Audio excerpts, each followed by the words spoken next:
All right, listen up. This is a Code Ninja security advisory. We're tracking CVE-2009-0238. It's a critical remote code execution vulnerability in Microsoft Excel, and you need to pay close attention to this one. And let me be crystal clear about this from the get-go. This isn't some history lesson. We're talking about an active legacy threat that is being exploited right now. Your perimeter is at risk.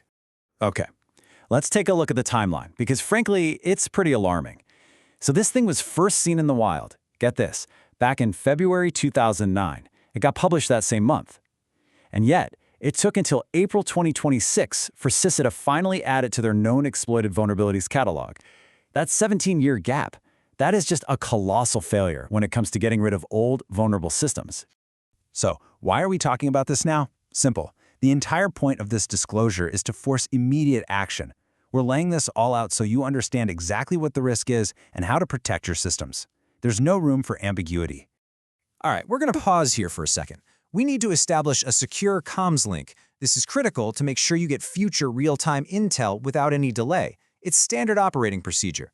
Let's run through the comms check protocol. Step 1, you need to subscribe to @cybertech79.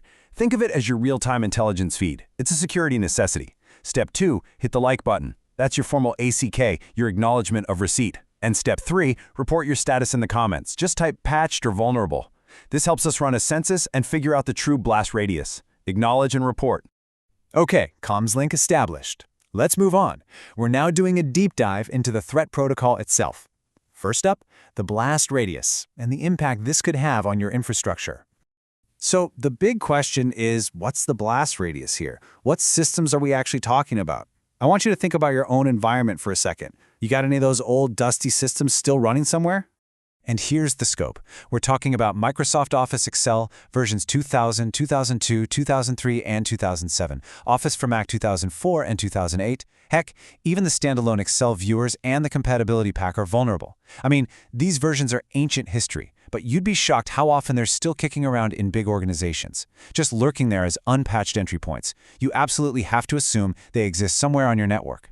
So what's the damage? We're talking remote code execution, RCE. And for anyone who needs a quick refresher, that means an attacker can run whatever code they want on your machine from anywhere with your permissions. It's game over, a complete system compromise. So how does it work? Let's walk through the attack chain. It all starts when a user opens a specially crafted Excel file. That's the bait. That file then triggers a logic flaw deep inside Excel's parsing engine. It tries to access something it shouldn't. That one little mistake corrupts system memory, and in that tiny moment of instability, bang, the attacker's code, their shellcode, gets executed. One click on a file goes to full system control. It is that fast. Now let's talk severity. When this first dropped back in 2009, under the old CVSS 2.0 system, it got a 9.3 out of 10. That is absolutely critical territory. So yeah, they knew this was a catastrophic flaw from day one. And guess what? It still holds up. CISA rescored it using the modern CVSS 3.1 framework, and it's an 8.8. Still firmly in the high severity category. This threat hasn't gotten any weaker with age. It's just been forgotten. All right, this brings us to the final, and honestly, the most critical part of this briefing, the CISA mandate. This is the official protocol. This is what you have to do. Mark your calendars. The deadline is April 28th, 2026. This is a hard, non-negotiable deadline from CISA. You have to act before this date, period. And if you look at CISA's official catalog entry here, the required action is spelled out. You either apply mitigations from the vendor, which, let's be real, for software this old is a long shot, or you follow the directive and just get rid of the product entirely.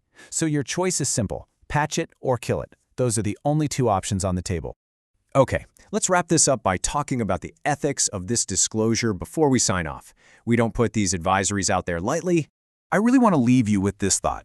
Failure to patch leaves your internal trust boundaries completely compromised. Think about what that means.